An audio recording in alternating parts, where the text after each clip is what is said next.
Medak CSI చర్చిలో Christmas వేడుకలు ఘనంగా జరుగుతున్నాయి. తెల్లవారుజాము నుండే ప్రత్యేక ప్రార్థనలు చేస్తున్నారు క్రైస్తవులు. ప్రఖ్యాత మెదక్ చర్చికి ఏపీ, కర్ణాటక, మహారాష్ట్రాలతో పాటు విదేశాల నుంచి భక్తులు తరలి వస్తున్నారు. భక్తులకు ఎటువంటి ఇబ్బందులు కలగకుండా ప్రత్యేక ఏర్పాట్లు చేశారు నిర్వాహకులు. మరిన్ని డీటెయిల్స్ శ్రీధర్ అందిస్తారు. చర్చిలో క్రిస్మస్ వేడుకలు ఘనంగా జరుగుతున్నాయి. ఉదయం తెల్లవారుజామున 4:30 నుంచి ఇక్కడ క్రిస్మస్ వేడుకలు ప్రారంభమైనాయి.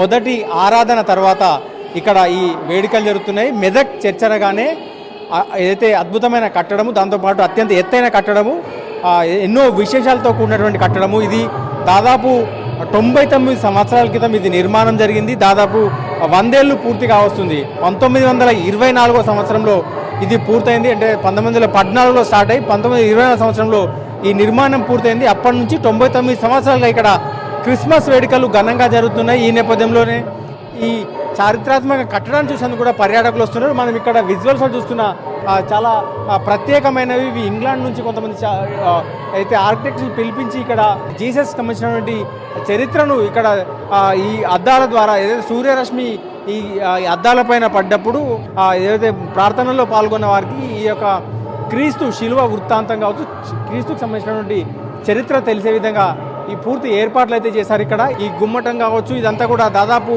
173 మీటర్ల ఎత్తుగల గోపురం ఉంటుంది. ఇక్కడ రీసౌండ్ రాకుండా కూడా ప్రత్యేకమైనటువంటి ఏర్పాట్లు చేశారు.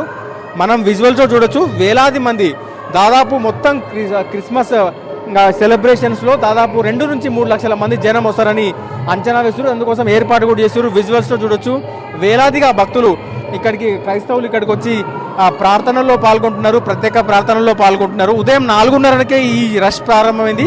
ఇప్పటికీ రష్ అయితే కొనసాగుతుంది. సాయంత్రానికల్లా భారీగా రష్ పెరిగే అవకాశం ఉందని కూడా చర్చ్ నిర్వాహకులు చెప్తున్నారు.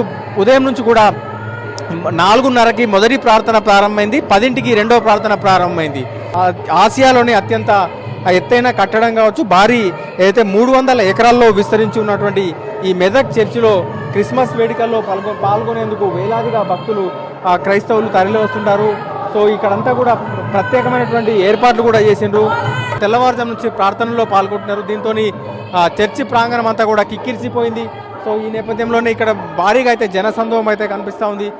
సో వీరంతా కూడా దీనికి సంబంధించినటువంటి ఏర్పాట్లు అయితే పూర్తి అయితే వందలాది మంది పోలీసుల ఆధ్వర్యంలో ఇక్కడ భద్రతా చర్యలను కూడా ఏర్పాటు చేశారు. 99 సంవత్సరాలు పూర్తి చేసుకున్న సందర్భంగా ఈ సంవత్సరం అంతా కూడా ఏదైతే ప్రత్యేకమైనటువంటి కార్యక్రమాలు ఉంటాయని చెప్తున్నారు. శతాబ్ది వేడుకలకు సంబంధించినటువంటి ఏర్పాట్లన్నీ చేశామంటూ కూడా చర్చి నిర్వాహకులు చెప్తున్నటువంటి పరిస్థితి ఉంది. సో హైదరాబాద్ కావచ్చు, రంగారెడ్డి, నిజామాబాద్, ఆదిలాబాద్ ఈ 4 జిల్లాల్లో కూడా ఈ చర్చి కిందనే మిగతా చర్చిల నిర్మాణం జరుగుతుంది. ఇంకో 100 చర్చిల నిర్మాణం చేపడతామంటూ కూడా చెప్తున్నారు.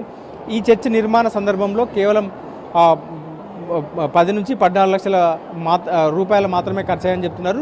మెదక్ చర్చిలో క్రిస్మస్ వేడుకల్లో పాల్గొనేందుకు వేలాదిగా భక్తులు తరలి వస్తున్నారు. ఉదయం నుంచి కూడా రష్ కొనసాగుతుంది. సాయంత్రానికల్లా ఇంకా కంటిన్యూస్గా ఉంటుంది. కంటిన్యూస్గా ఇటు బిషప్స్ ప్రార్థనలు కూడా చేస్తున్న నేపథ్యంలో ఇక్కడ పాల్గొనేందుకు జనం అయితే భారీగా తరలి వస్తున్నారు. కెమెరామెన్ రాజుతో శ్రీధర్, V6 మెదక్ నుండి.